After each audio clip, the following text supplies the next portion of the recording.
Assalamualaikum warahmatullahi wabarakatuh. Eh, saya selalu mengulang-ulang bahwa negeri ini tuh dimerdekakan berkat rahmat Allah yang Maha Kuasa dengan didahului oleh keinginan luhur dan perjuangan yang sangat luar biasa dari para pendiri Republik ini. Eh, Kemudian juga hari ini itu hari lahirnya Pancasila gitu kan. Nah, saya pengen juga menyampaikan bahwa desain-desain Pancasila, kemudian juga Undang-Undang Dasar 45 itu menurut saya luar biasa. Walaupun saya tidak akan bicara terlalu detail, hanya yang saya mau soroti saja gitu kan. Sebagai contoh misalnya kita lihat di Pancasila itu ketuhanan yang Maha Esa yang jadi sila pertamanya. Kemudian kemanusiaan yang adil dan beradab. Kemudian yang ketiga, persatuan Indonesia. Yang keempat, kerakyatan yang dipimpin oleh hikmat kebijaksanaan. Sama yang terakhir itu adalah keadilan sosial bagi seluruh rakyat Indonesia. Mari kita lihat misalnya ketika kemerdekaan itu terjadi, itu kalau kita mau jujur memandang, proklamator itu tidak punya apa-apa. Tentara tidak punya, kantor tidak punya, birokrasi tidak punya. Hanya sekedar memerdekakan dan dengan semangat dan dukungan. Artinya keinginan itu banyak kuat di masyarakat. Tetapi itu sebetulnya belum terstruktur. Yang terjadi adalah seluruh eks-kerajaan gitu kan, termasuk juga tetua adat dan yang lain-lain itu mendukungnya dengan memberikan semua yang mereka punya itu untuk dikelola menjadi Republik Indonesia. Inilah sebetulnya yang harus kita pandang sebagai awal keikhlasan, kesungguhan, serta gotong royong dalam mendirikan republik ini gitu kan. Jadi kalau kita lihat bangsa Amerika, orang Eropa yang datang ke sana melakukan penaklukan terhadap bangsa aslinya, sehingga bangsa yang dulu native di sana sekarang tidak menjadi bangsa yang memimpin di tempat itu gitu kan. Dan apa yang dari luar itulah yang sekarang tumbuh dan berkembang. Di Indonesia semua yang ada itu semua tetap dihormati, kemudian juga tetap dihargai, kemudian dan diakui, tetapi muncul sebuah bangunan baru yang bernama Republik Indonesia. Nah, ini adalah sebuah sejarah yang sangat luar biasa. Jadi oleh karena itu gitu kan, ketika kita melihat bahwa seluruh kekayaan negara, seluruh yang ada di tanah ini dan bisa menghidupi orang banyak, itu harus mampu untuk dikelola negara dalam artian tadi.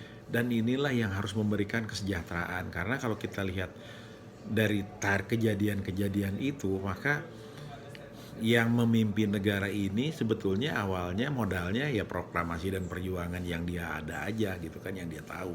Nah, tetapi kedaulatan, kemudian juga kekuatan dan kekuasaan itu diberikan sesungguhnya. Nah, kemudian juga kita ingat ketika itu juga Belanda minta kompensasi.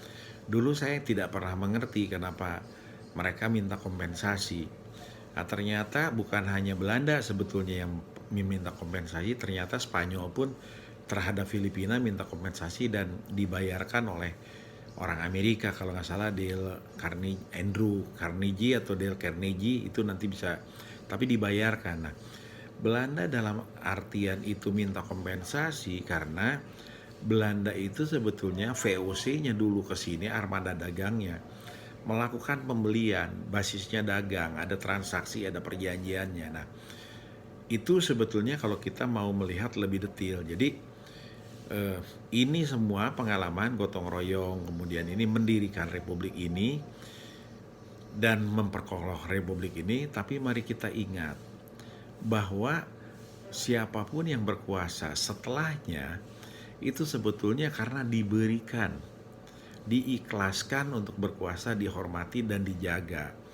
Oleh karena itu, siapapun yang memegang amanah itu harus amanah, karena ini adalah kepemilikan dari seluruh bangsa, dari seluruh kerajaan, dari seluruh tetua adat, seluruh masyarakat adat yang diberikan kepada yang sekarang mengelola itu gitu kan. Jadi ketika mau menjual, ketika akan melakukan kerjasama itu ingatlah itu. Dan kalau mau lebih dalam lagi itu di pasal 34-nya, fakir miskin itu dikelola oleh negara, artinya dijamin oleh negara ini dengan tadi itu. Dan ini kalau dilihat sebetulnya juga untuk mempersatukan sehingga di bangsa ini semua itu untuk bisa menjaga negeri ini gitu kan. Jadi dalam bahasa sederhananya, negeri ini sebetulnya secara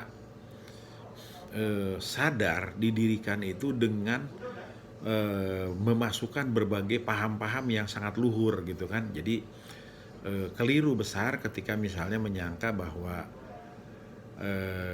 apa yang dilakukan itu seakan-akan tergesa-gesa atau misalnya secara tidak sederhana gitu kan. Tetapi ini maksud saya secara sederhana, sebetulnya ini semua dilakukan itu dengan menggunakan prinsip-prinsip yang tadi. Nah, kembali kepada cerita paparan ini. Nah, sekarang dengan lahirnya Pancasila, marilah mengenang lagi gitu kan, kita ingatkan lagi bahwa didirikannya negeri ini itu dengan kesungguhan yang luar biasa, sehingga siapapun anak bangsa yang bisa maju itu perlu didukung, siapapun orang yang bisa jadi pemimpin itu perlu didukung, dan siapapun yang bisa melakukan kebaikan itu perlu didukung, dan siapapun yang berusaha atau secara sengaja atau tidak sengaja keluar dari rel-rel yang baik perlu diingatkan. Nah, dengan niat-niat baik dan usaha ini mudah-mudahan kita terjaga, negeri ini terjaga, karena semua ini jujur saja tidak mudah. Kenapa tidak mudah? Karena pada kenyataannya bangsa itu menembus ratusan tahun bahkan ribuan tahun. Dan sesuai yang pernah disampaikan juga, bangsa apapun yang ada di tanah manapun, ketika dia sudah berlaku tidak adil, dia berlaku tidak benar, maka dia akan digantikan oleh bangsa yang lainnya. Nah, kembali kepada kita sebagai bangsa Indonesia, semoga bangsa ini selalu ada sampai akhir zaman, dan bangsa ini selalu melakukan perbaikan terus kepada dirinya sendiri. Jadi bukan hobi atau melihat menjadi bangsa yang supremasi di dunia ini paling kuat, paling hebat, tidak, tetapi menjadi bangsa yang rendah hati dan selalu memperbaiki dirinya. Kalaupun hari ini bangsa ini belum menjadi yang terbaik, tetapi dengan terus memperbaiki diri, mudah-mudahan bangsa ini selalu menjadi lebih baik, dan memberikan kemaslahatan kepada seluruh umat di muka bumi ini. Nah, itu yang paling penting. Jadi pesannya Pancasila itu sebetulnya arahnya ke sana. Jadilah bangsa Indonesia menjadi bangsa yang selalu menjadi lebih baik, dan tidak pernah merasa menjadi bangsa yang terbaik, tetapi selalu memberikan kebajikan dan kebaikan kepada seluruh umat manusia. Karena tugasnya adalah di dunia ini umat manusia adalah memberikan kebaikan. Itu mungkin dalam arti yang saya pahami konteksnya di hari lahir Pancasila itu gitu kan. Kita menjadi lebih baik dengan ingat Tuhan tadi, kita selalu berperi kemanusiaan, kita selalu mempersatukan dan bersatu, kita selalu sabar dan mencari hikmah kebijaksanaan dari seluruh apa pendapat yang ada dan fakta-fakta yang ada, dan kita selalu menjaga keadilan sosial itu selalu terjadi di negeri ini. Nah, kalaupun itu sekarang masih harus kita perjuangkan, marilah itu kita perjuangkan sebagai bagian perjuangan kemanusiaan. Demikian, terima kasih. Assalamualaikum.